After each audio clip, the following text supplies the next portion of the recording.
तो हेलो दोस्तों, स्वागत है आपका फेमस स्टडी परिवार में एक बार फिर से।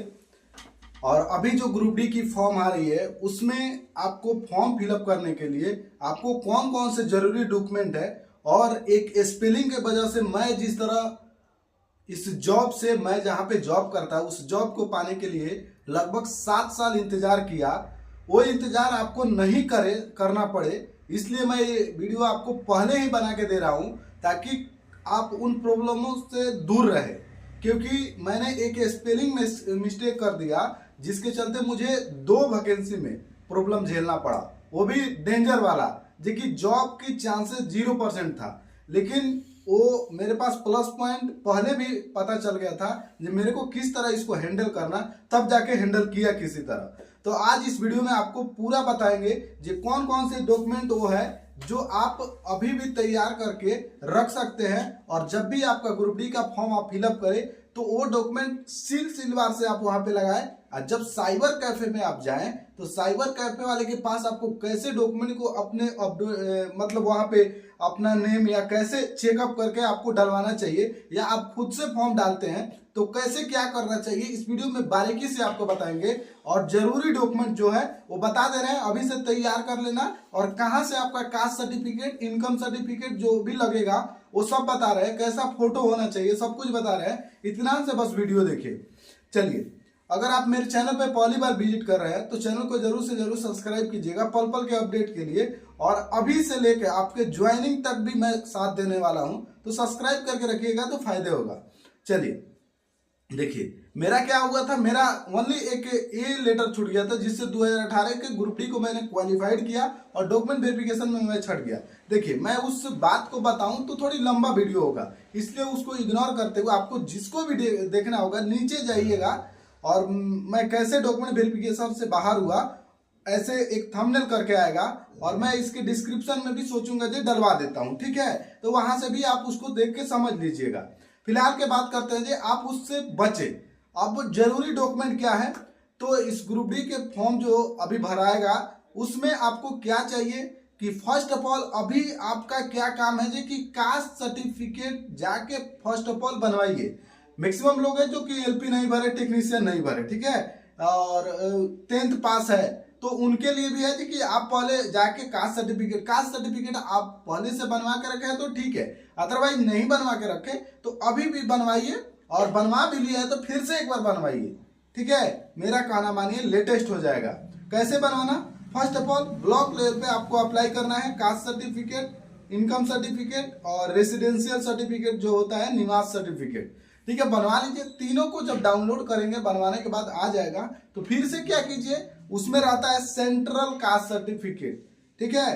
तो सेंट्रल अंचल लेवल पर सेंट्रल में जब अप्लाई कीजिएगा तब जो बन के आएगा उससे फॉर्म आपका भरा सकता है, नो डाउट इसमें आप कर सकते हैं, ठीक है। उसके बाद आपके पास 10th का मार्कशीट होना।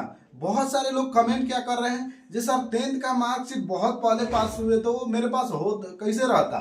तो आपको जानकारी के लिए बता दूं कि अब जब आपका डॉक्यूमेंट वेरिफिकेशन होगा ना तो आपको 10th ही मानकर आपसे जो भी प्रक्रिया होगी वो किया जाएगा। ऐसा नहीं कि 12th था ये लगा दो, ग्रेजुएशन लगा के दिखा दो, कुछ नहीं होता।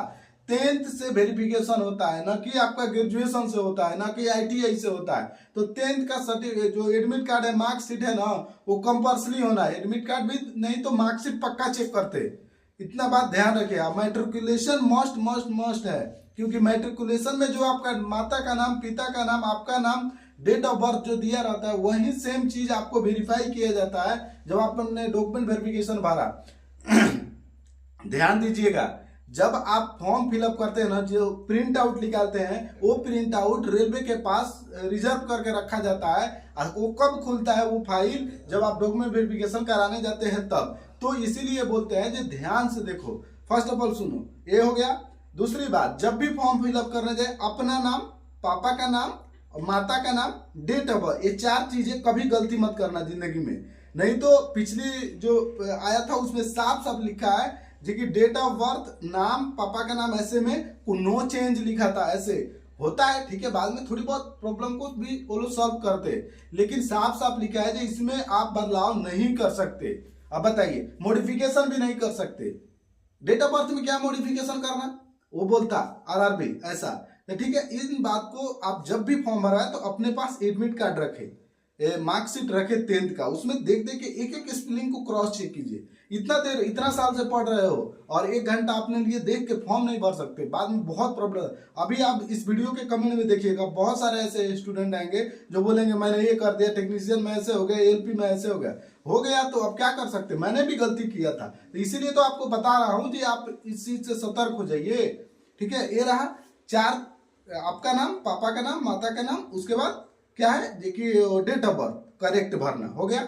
ठीक है, अब आपके पास क्या उसमें जो मार्कशीट भरा जाता है, हो सके जो नहीं भी भरवाए, मार्कशीट भरा जाए तो उसमें जो date of issue, registration number या मार्कशीट नंबर जो भी मांगे उसको अच्छा से फिल कर लीजिएगा।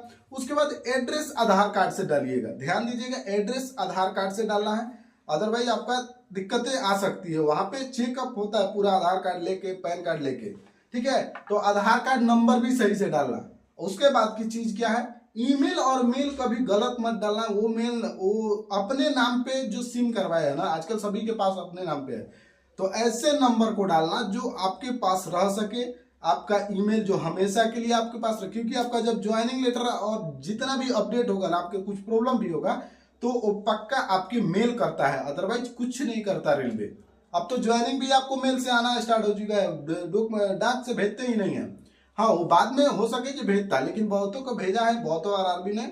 और लेकिन इस साल थोड़ा चेंज हुआ, हम लोग का तो आया ही नहीं, ऐसे ही हम लोग ज्वाइन कर गए, वो ओनली मेल से। तो मेल रहना, मोबाइल नंबर करेक्ट रहना, ताकि मैसेज वगैरह जो भी कुछ आए तो आपको अपडेट मिलता रहे। ये बातें खत्म हो गई। अब बातें आती है जी कि वो मॉडिफिकेशन का। बहुत सारे बच्चे सोचेंगे जी कुछ गलती होगा तो क्या करेंगे जी, एफिडेविट बनवा देंगे। एफिडेविट के चक्कर में थोड़ा भी मत पड़ो। पहले से रेलवे पहले ये सारी चीजें लागू करता था, लेकिन अब क्या है ना, सब कुछ खत्म कर दिया। क्यों? क्योंकि मैंने भी एफिडेविट बनवा के, मैंने कास्ट में मेरे को प्रॉब्लम हुआ तो मैंने भी उसको दिया। क्या बोला जे कि नहीं ये सब नहीं होता। मैं बोला तो कैसे नहीं होता, एफिडेविट है। अरे दूसरा, मैं बोला दूसरे आरआरबी में हो रहा है। बोला क्या कि दूसरे आरआरबी अपने हिसाब से चले, मेरा आरआरबी मैं अपने हिसाब से चलता। मैं कहाँ कहाँ नहीं गया अपने जॉब के लिए। फर्स्ट 2018 में जब क्रॉस लगा उसके बाद मैंने सही करके भेजा। फिर मैं स्टेट गवर्नमेंट ने अपना पॉलिसी चेंज किया तो मेरा क्या दोस्त था, उसको समझाया बहुत चीज, लेकिन करने को नहीं। बस मेरे पास प्लस पॉइंट क्या था, मैं जनरल से क्वालिफाइड था। जनरल से क्वालिफाइड अगर आप रहेंगे तो आपको कास्ट सर्टिफिकेट में कुछ दिक्कत भी होगा ना तो कुछ नहीं उखाड़ सकते, सीधा बात है। तो ये रहा फुल प्रोसेस। आपको आधार कार्ड लेना, सही रखना है, डेट ऑफ बर्थ, माता का नाम, पिता का नाम, अपना नाम सही से भरना, कुमार कुमारी जो भी द्विवेदी, जो भी मिश्रा, कुछ भी पासवान चाहे ताती, कुछ भी लिखिए, सही स्पेलिंग पक्का लिखिएगा। एड्रेस सही से भर लेना भाई। अगर कास्ट सर्टिफिकेट अभी तो नहीं भरवा रहा है, वो कास्ट का क्या बोलते हैं, स्पेलिंग नहीं भरवा रहा है, कि आप फलाना कास्ट है तो उसका करेक्ट मीनिंग डालिए, ऐसा नहीं हो रहा है। अगर होता है ग्रुप डी में तो आप आराम से एक एक लेटर टाइप करके अपने से देख के डलवा दीजिएगा, ये काम खत्म होता। फोटो में क्या है, जब फोटो कभी भी आप प्लेन एक बैकग्राउंड व्हाइट कर लीजिए या येलो, अभी तो कुछ नहीं ऐसा है, बस सीधा आपका होना चाहिए, कैप नहीं लगाना, चश्मा नहीं लगाना, कुछ नहीं, बस सिंपल फोटो खींचे दे दे। अब बहुत सारे कहेंगे कि फोटो उस समय के जुगा के रखना, ऐसा कुछ नहीं है।